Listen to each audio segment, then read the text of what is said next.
Ovo su jednostavne vježbe, tehnike za hodanje, za trčanje, sve što ti treba. Ako nisi ljubitelj bit bos, slobodno to možeš raditi u tenisicama, ali puno je bolje raditi to bos, jer na taj način ćeš dobiti puno veću senzaciju stopala i samim time tvoj živčani sustav će ti dati bolju impresiju kako bi taj pokret trebao izgledati. Prva stvar koju trebaš napraviti je sa raširenim prstima zagaziti peta, stopalo digneš se. Samo lagano prema naprijed. I kada radiš kontrakciju, razmišljaš konstantno da si maksimalno aktivan kroz cijelo tijelo. Latovi, trbuh, gluteusi, položaj vrata. Kad ideš prema nazad, ideš isključivo samo na petama. Ta dorzalna fleksija nam treba da bi mogli se zaustavljati, odnosno kada mi padamo sa petom prema naprijed, ako nemamo jaku dorzalnu fleksiju, odnosno zategnuto stopala, naše koljeno je sljedeće u nizu koji će dobiti po lampi. Znači to je recimo u povratku nazad.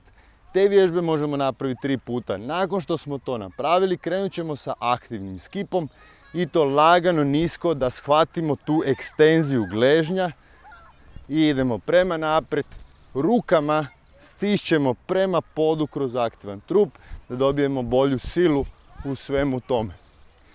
Kada radimo ove položaje, onda nije loše da si odrediš ili 10 metara ili 20 metara. Nakon toga već radimo sa aktivnim stopalom, znači zategni stopalo, kuk je ispod stopala, odnosno iznad, ne mora biti baš ispod. I onda nakon toga idemo i polako se penjemo po kinetičkom lancu sa aktivnim stopalom prema gore, to je ovo nam treba. Ako nisi gledao to, baci pogled o biomehanici trčanja, jer ovaj dio potega je izrazito bitan kad si u ekstenziji, da možeš potegnuti stopalo, da ne bi imao veliku polugu kada potežeš nogu prema naprijed. Nakon što smo to savladali, idemo već u koordinacijske pokrete, a to je jednonožni skip. Tražimo eksplozivan pokret prilikom ekstenzije sa zategnutim stopalom i u povratku možemo napraviti na drugu stranu.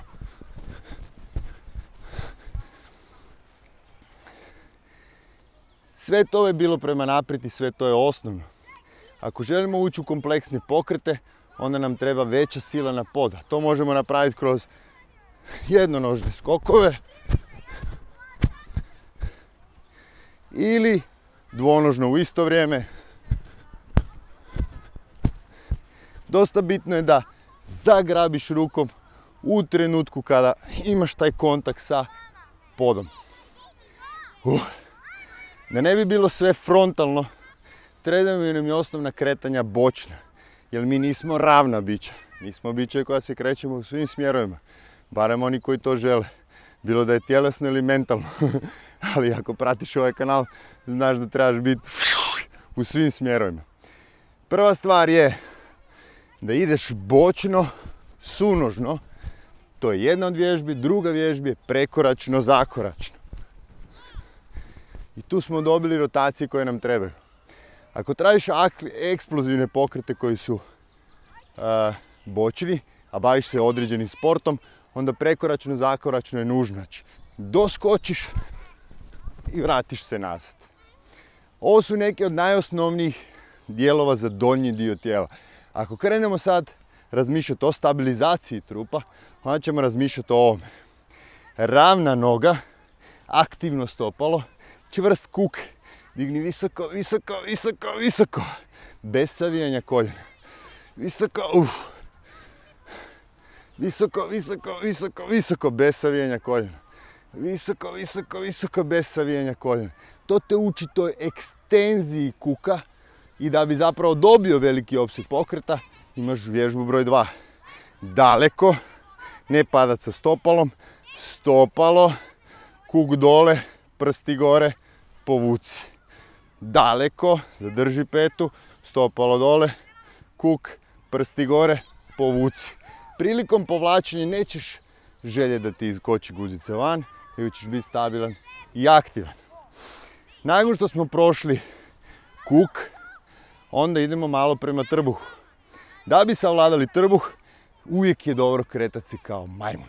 I to sa rukama iznad glave. Znači ideš ovo. I to te uči da budeš stabilan u lateralnom kretanju, dok s druge strane, ako želiš u rotaciji, onda ideš tražiš maksimalnu kontrakciju bočnih svojih mišića, dok s druge strane ovi ne dozvoljavaju istoj kontrakciji. To je igra, znaš ono kad vučeš biceps, a guraš triceps. Na taj način povećavaš motoričku kontrolu svog kretanja kroz generalno ravnine u ovome životu.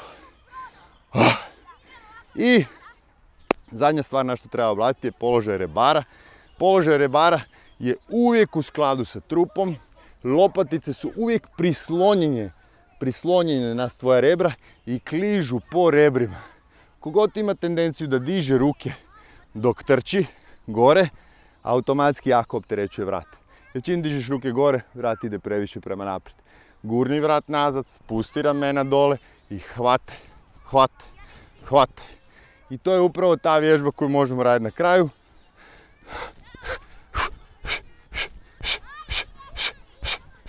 Ili iz profila.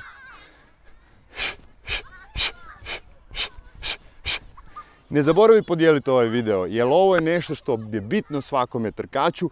U samo jedan trening tjedno možeš ostvariti nevjerojatne rezultate na svoje trčanje, jer ovo su preduvjeti kako možeš uopće imati kvalitetan korak u svom trčanju. Hvala što ste još jednom bili sa mnom, pretplati se, tebi ne znači puno, a meni da.